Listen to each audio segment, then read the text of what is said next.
Muito bom dia, meus queridos e amados irmãos, a graça e a paz de Deus.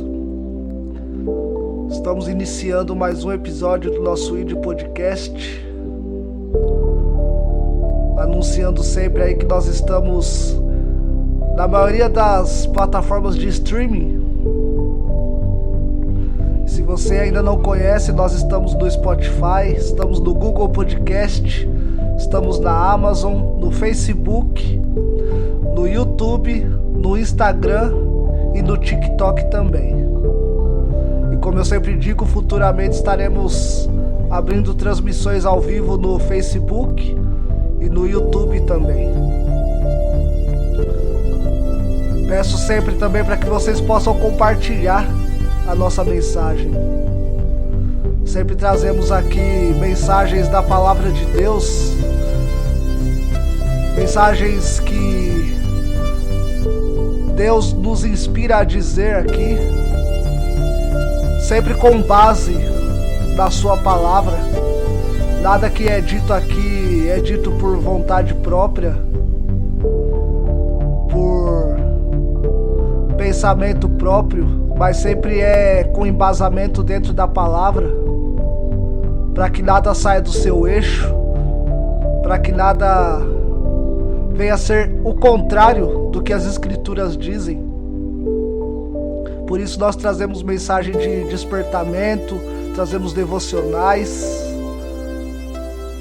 para os tempos de hoje. Como eu disse ontem, Deus sempre levanta pessoas desde o começo do mundo para instruir a outros.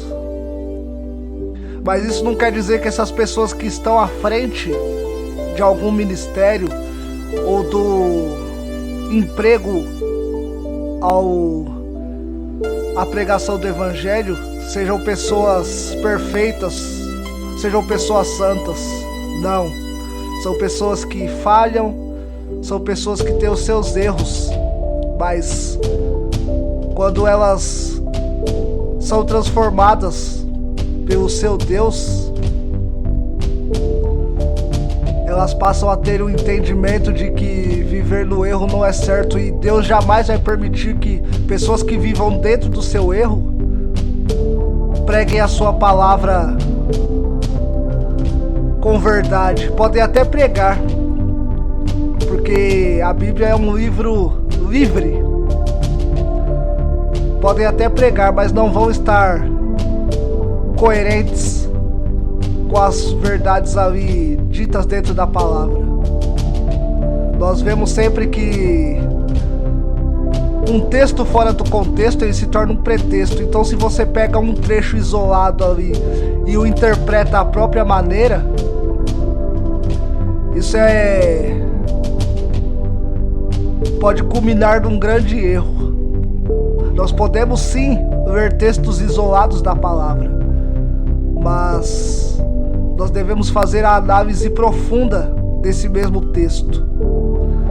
O que ele realmente quer dizer da sua essência, do seu contexto. E não apenas interpretar a nossa própria vontade para que ele seja usado para a gente empregar o engano por aqueles que ainda não conhecem a palavra.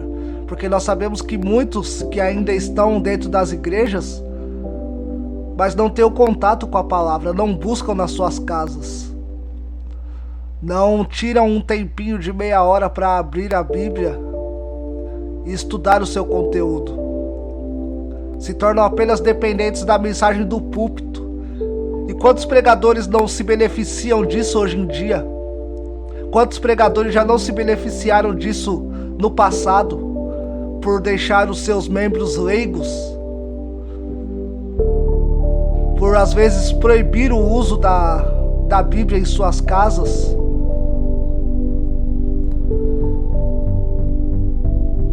Então nós que estamos à frente desse ministério grandioso e maravilhoso,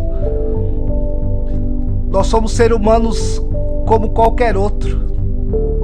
A diferença é que Deus, quando nos chama, Ele nos molda, Ele nos ensina, Ele nos exorta, Ele nos prepara primeiro. para que a gente possa ser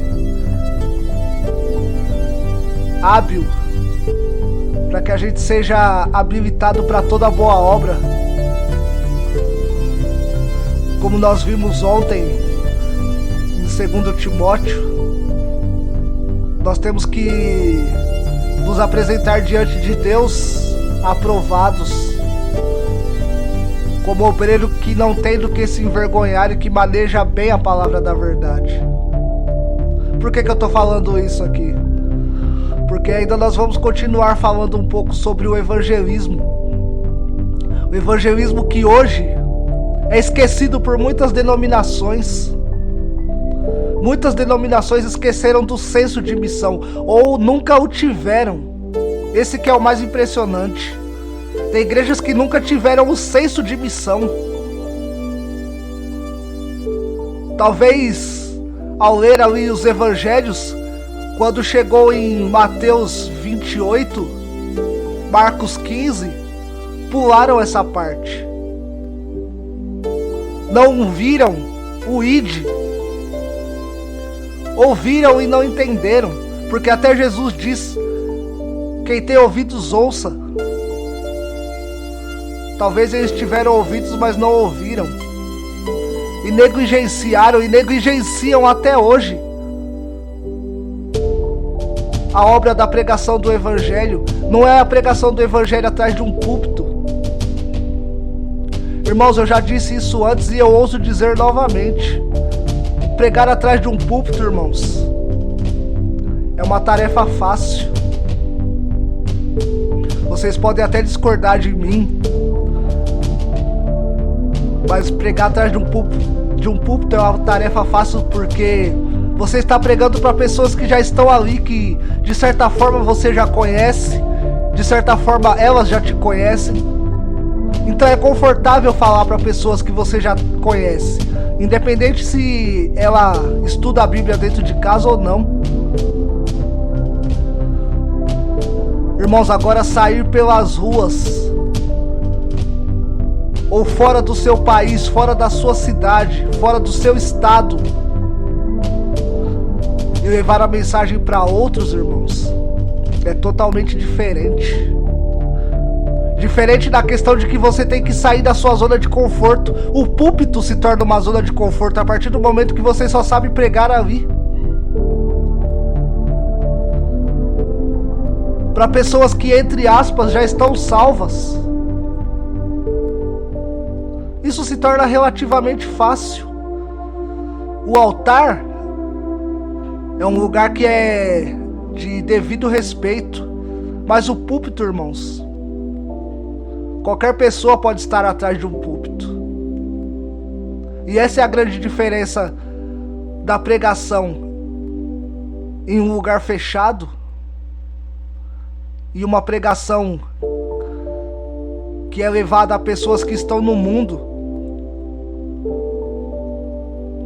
Você é exortado a deixar a sua zona de conforto, sua casa,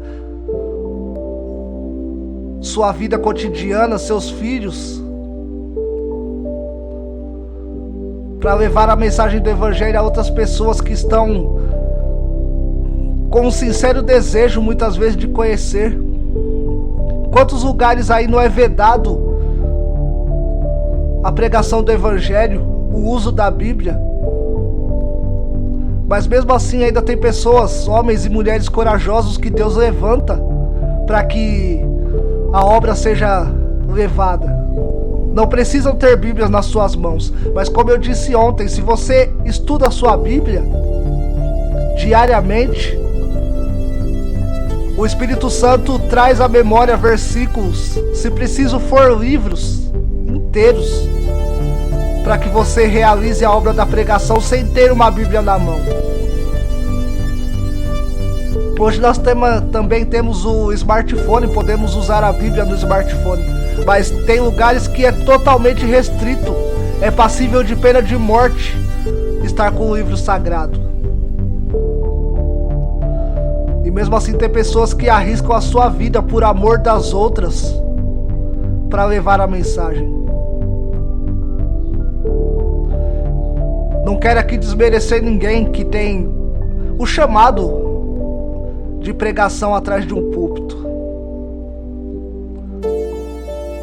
Jamais quero desmerecer os pastores, os meus irmãos que sobem atrás de um púlpito, mas temos que ver que nos tempos atuais é necessário que a igreja saia em missão pelas ruas.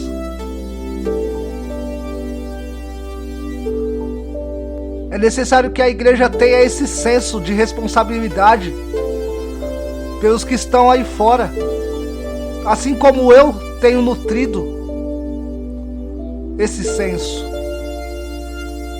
Óbvio que é porque Deus tem me feito parar para analisar a respeito do assunto. Irmãos, eu já fui obreiro que evangelizava, e eu posso falar isso com prioridade de causa, irmãos. Como era maravilhoso fazer esse trabalho, sair todos os dias de manhã. Eu era apenas um jovem, tinha por volta de 14, 16 anos, acredito. Íamos eu e um amigo meu, aonde nós morávamos, e quão maravilhoso era, irmãos. Lembro disso com bastante saudade, porque é algo que infelizmente nem eu mesmo não tenho feito ainda. Mas o meu desejo é voltar a fazer isso. Nós íamos pelo bairro em que a gente morava, e o bairro que a gente morava não era um bairro plano, que só tinha ruas retas, não. Era um bairro com vários morros. Mas isso não impedia que a gente andasse praticamente o dia inteiro, irmãos, para dar estudo para as pessoas, para buscar novos alunos que tinham desejo de conhecer a palavra. Íamos de terno e gravata debaixo de um sol escaldante, mas íamos felizes em estar fazendo a obra. E hoje temos carros com ar-condicionado, ou mesmo que não tenha ar-condicionado, mas temos carros, motos. E apenas nos contentamos em sentar nos bancos da igreja para ouvir a palavra. Irmãos, Jesus está voltando. É necessário que a gente leve a palavra a outros. É necessário que as outras pessoas, mesmo que decidam continuar nos seus erros, não desçam à sepultura inocentes, irmãos.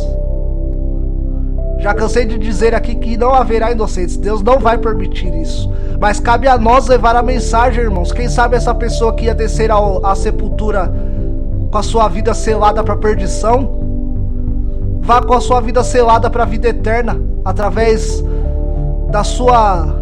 do seu esforço em levar o evangelho até ela.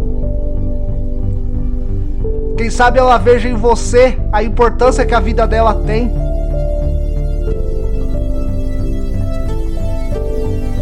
Irmãos, a gente deveria nos unir com as nossas igrejas, independente da religião.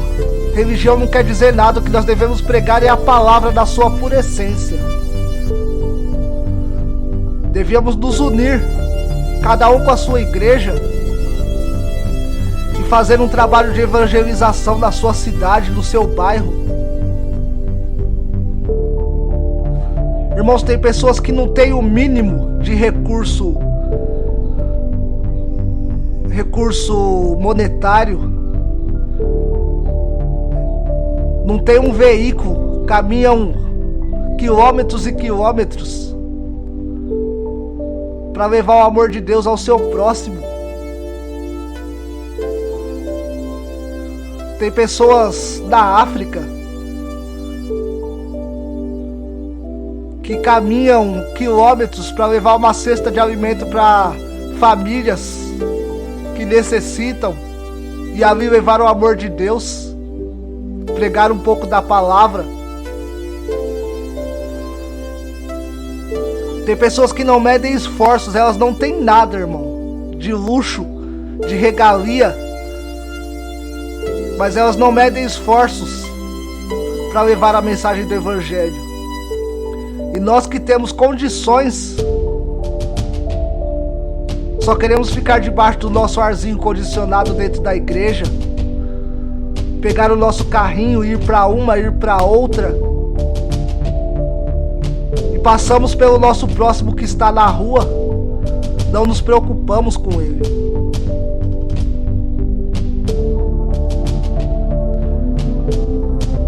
Isso às vezes se torna desesperador, irmãos. Eu disse ontem e repito hoje: se você crê que você é alguém salvo por Deus, por Cristo, se você é alguém que foi transformado por Ele, foi resgatado porque alguém levou a mensagem para você, por que você não faz o mesmo por quem está lá fora, da mesma situação que você se encontrava? Qual é o seu problema, irmão? Qual é o seu problema, irmã? O sol está muito forte. Pega uma sombrinha, um guarda-chuva. Vai no horário que o sol está mais fraco. Mas não deixe de fazer a obra. Salvo que se estiver um dia de chuva. Mas dependendo, irmãos, do senso de missão, até nos dias de chuva, a gente deveria estar evangelizando. Nós devemos levar Cristo às pessoas que estão aí fora. Não é enfiar goela abaixo, irmãos. Não é impor que elas se convertam a uma religião. A questão aqui não é converter ninguém a religião nenhuma, mas sim levar a palavra de Deus. Esse é o importante. Não é doutrina de igreja A e igreja B, não. É levar a mensagem de que Cristo está voltando. Que o nosso tempo de nos arrepender é agora. Não temos mais tempo, irmãos. Reforçando esse assunto, falando sobre a guerra que está tendo em Israel. Alguns estão atônitos, porque para eles é só mais uma guerra, mas não veem que em Mateus está escrito que esse é o princípio das dores, irmãos. Já estamos no princípio das dores já faz algum tempo. A Bíblia nos dá a capacidade de interpretar, irmãos, até em que momento da história nós estamos, se nós a estudarmos. E nós, sabendo disso, devemos levar essa mensagem com total fervor para aqueles que estão aí fora. Não devemos omitir uma vírgula dos acontecimentos da palavra de Deus. Depois que assim o fizermos, irmãos, as pessoas que escutarem, que ouvirem, elas vão decidir por elas mesmas se elas vão seguir a Cristo ou não. Mas o nosso trabalho vai estar sendo feito. Não vai estar mais nas nossas mãos aquele sangue, aquela alma.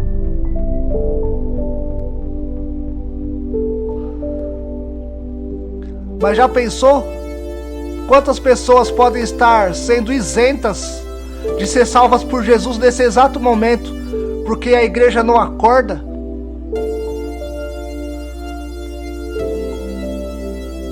Muitas vezes a igreja nem entre si mesmo se entende. Porque nós devemos também buscar pelos que estão lá dentro. Quantos estão lá dentro, mas não têm o conhecimento ainda? Deveríamos fazer reuniões e reuniões nas casas que abrissem a porta para nós, para levar a mensagem, para cantar hinos, para fazer orações, não só dos que estão lá fora, mas entre os nossos irmãos. Quantos irmãos têm o desejo de receber uma visita, uma palavra que não seja só atrás do púlpito? Uma aproximação, um carinho mais perto dos irmãos da sua própria igreja. E não tem, irmãos. Porque as pessoas parecem que estão vendadas de tal forma que se ela estiver bem, tá tudo bem. Cada um com seus problemas, e não é assim que as coisas são. O serviço de Cristo exige abnegação, irmãos. Exige que você se doe. Exige que você abandone aquilo que você tanto gostava.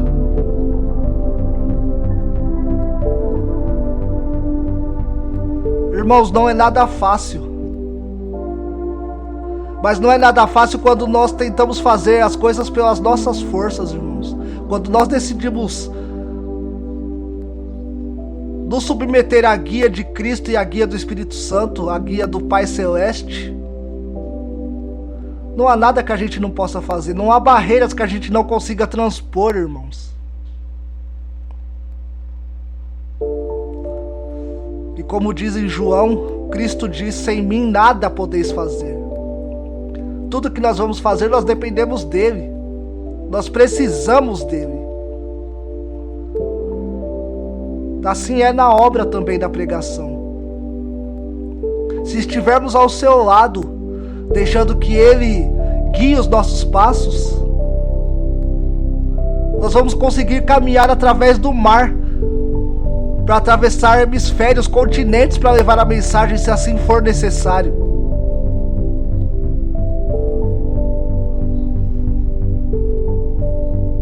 Mas se nós não confiarmos nesse poder, não confiarmos nessa guia, a gente não consegue evangelizar nem o nosso vizinho da frente. Irmãos, eu ia falar hoje sobre a parábola do semeador, irmãos, dentro do assunto do evangelismo. Por que que não é que eu não vou falar, irmãos, mas todo esse assunto já culmina com a parábola do semeador. Porque nós vemos aqui em Mateus 13, deixa eu só achar aqui, irmãos. Em Mateus 13 é a parábola do semeador. Eu vou ler aqui só pra gente explanar, irmãos, pra gente ver aí o panorama da história da parábola.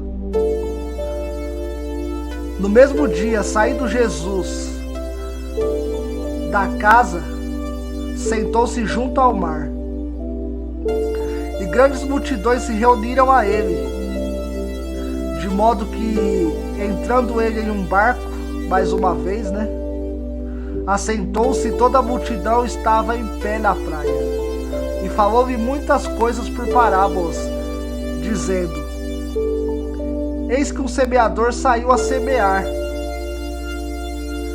E quando ele semeava algumas sementes, caíram junto ao caminho, e vieram as aves e as devoraram. Alguns caíram em lugares pedregosos, onde não havia muita terra, e imediatamente elas brotaram, porque não havia terra profunda. Outra caiu em terreno rochoso, onde havia uma fina camada de terra, e logo brotou, pois o solo não era profundo. Mas saindo o sol, queimaram-se, e porque não tinham raiz, elas murcharam-se. E outras caíram entre espinhos, e os espinhos cresceram e as sufocaram. Mas outras caíram em boa terra, e deram fruto, algumas 100 vezes, outras 60 vezes, e a outras a 30 vezes. Quem tem ouvidos para ouvir, ouça. E depois Jesus explica a parábola. Deixa eu achar aqui a continuação.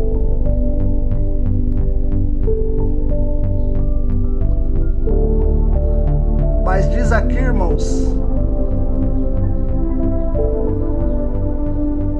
Deixa eu achar aqui rapidinho, porque eu tô com a Bíblia eletrônica aqui.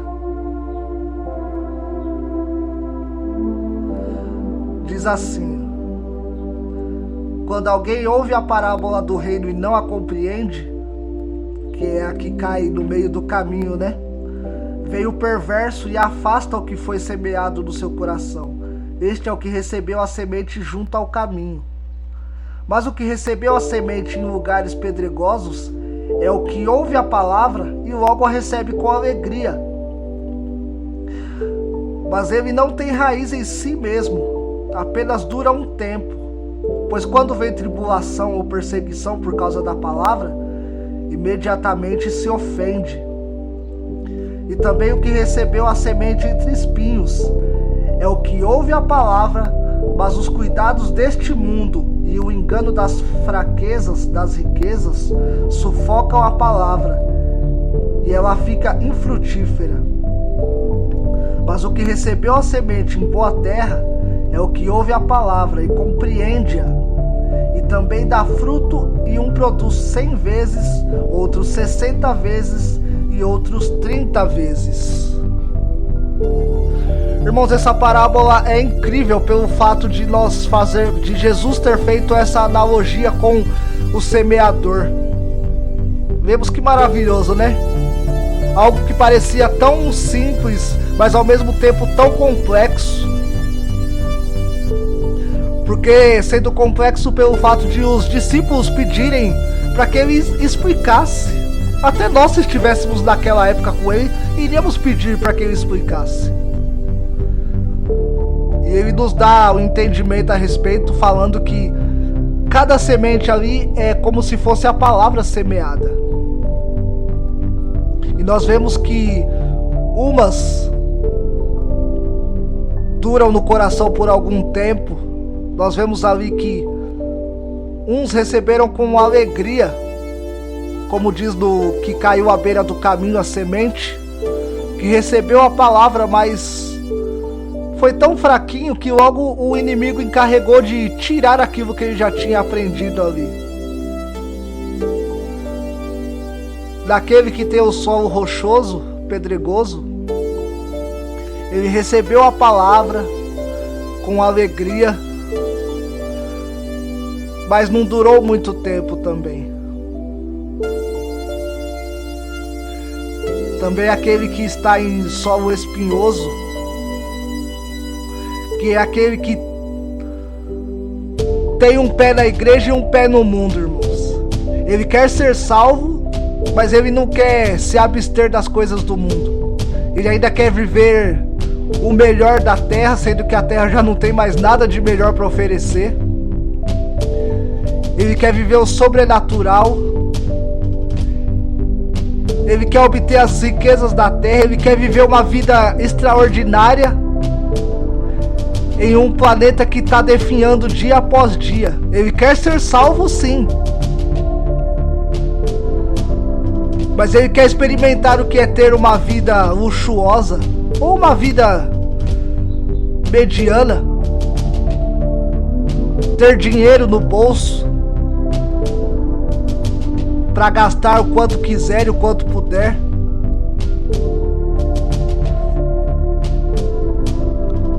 Poder comprar as melhores coisas, fazer as melhores viagens, ter carros, casas melhores. Ele quer ser salvo, mas ele não quer abandonar as riquezas do mundo. É como fosse o jovem rico. Quando o jovem rico chega ali a Jesus e pergunta o que ele precisa fazer para ser salvo, e Jesus diz que se ele observa a lei, e o jovem rico responde: sim, desde a minha mocidade eu tenho observado toda a lei, os 10 mandamentos. E Jesus diz para ele que então a única coisa que ele deveria fazer é pegar toda a sua riqueza, vender a sua riqueza e doar o dinheiro aos pobres. Então ele ali muda o seu semblante, se entristece e abandona ali o cenário. Isso é igualmente a pessoa que é comparada ao sol espinhoso, irmãos. Ela recebe bem a palavra, mas os cuidados do mundo, as riquezas, as oportunidades que o mundo dá ainda a seduzem. Ainda estão bem enraigados no seu coração. Elas acreditam em Deus, acreditam em Cristo, no Espírito, no céu, acreditam na palavra. Mas o desejo de ser alguém nessa terra ainda é muito forte também. Talvez até mais forte do que o desejo de ser salva.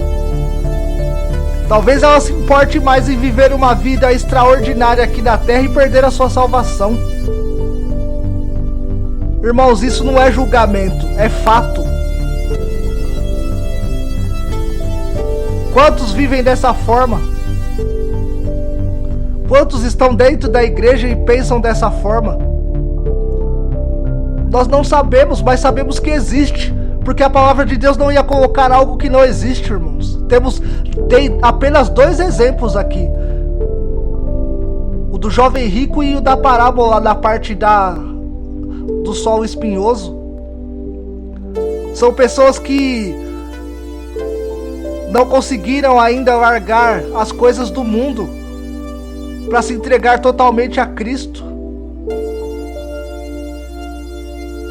E nós vemos que no último é o que cai em boa terra, que é aquele que recebe a palavra com alegria e começa a frutificar. O que significa esse frutificar, irmãos? É aquele que escuta a palavra, guarda no seu coração e pratica aquilo que ela ouve. E quando ela começa a guardar no seu coração e começa a frutificar, é porque Deus começa a fazer transformação na vida dela. Através da palavra, irmãos, ela começa a ter entendimento que ela precisa urgentemente mudar como pessoa. Que aquela vida que ela vive não vale a pena. Quando ela enxerga o que Jesus fez por ela, que ela descobre o quão miserável ela é.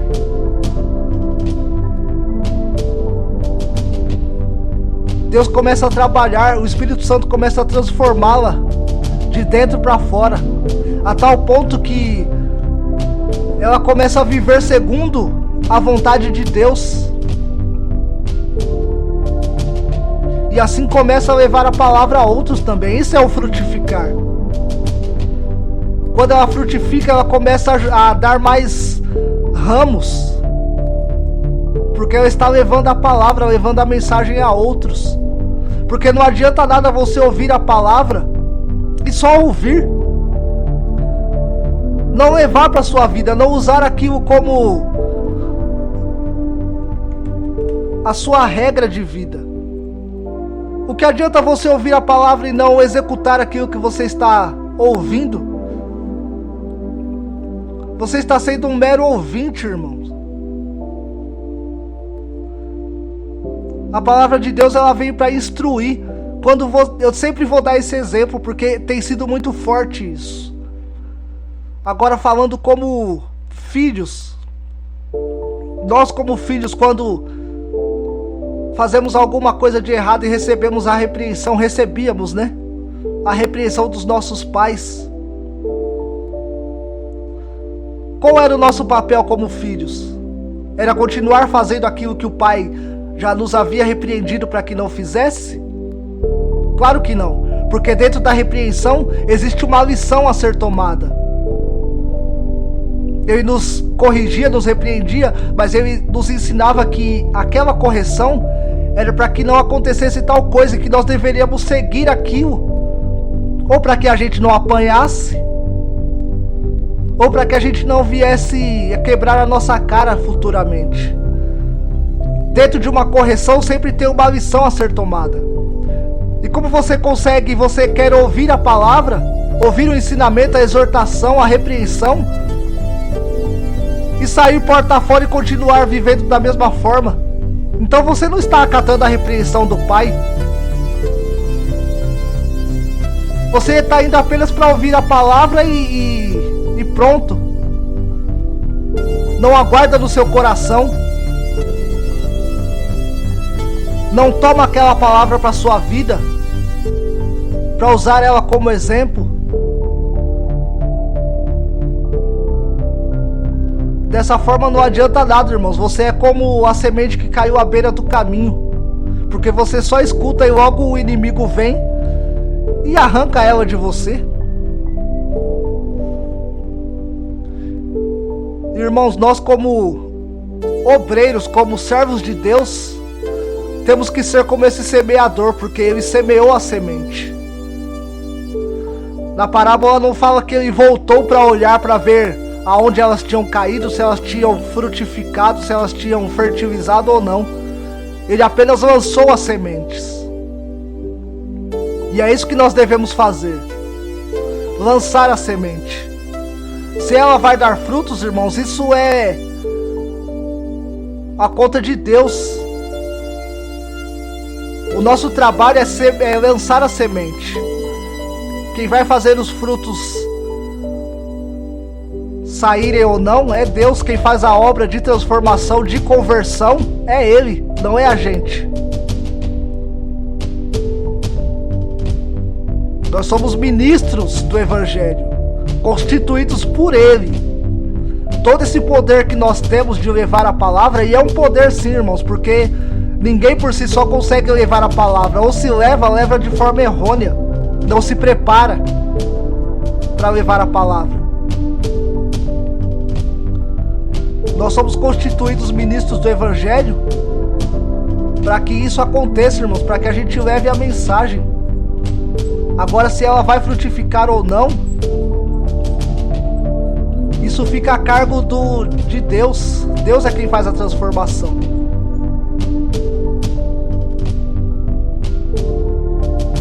Que nós possamos ter esse senso dentro de nós, que a igreja possa ter esse senso dentro dela.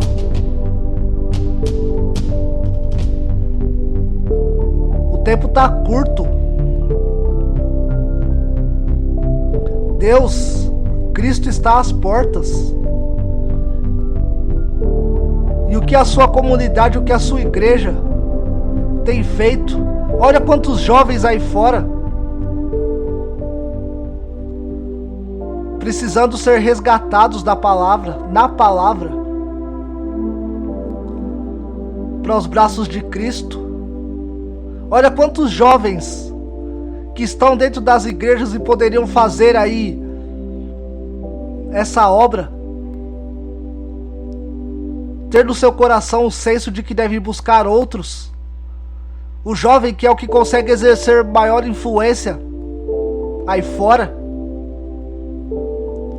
e muitas vezes não o fazem, irmãos. Preferem ficar ali nas suas panelinhas, entre eles mesmos, e esquecem dos que estão lá fora. Irmãos, que Deus possa nos abençoar e nos instruir para que possamos ter esse senso e possamos colocá-lo em prática. Não apenas entender que devemos fazer isso e não fazer. Porque é para isso que aqui estamos, para isso que Ele nos chamou, irmãos. E que possamos ter isso em mente. Que a paz de Deus, a comunhão com Cristo e a presença contínua do Espírito Santo estejam sempre sobre cada um de vós.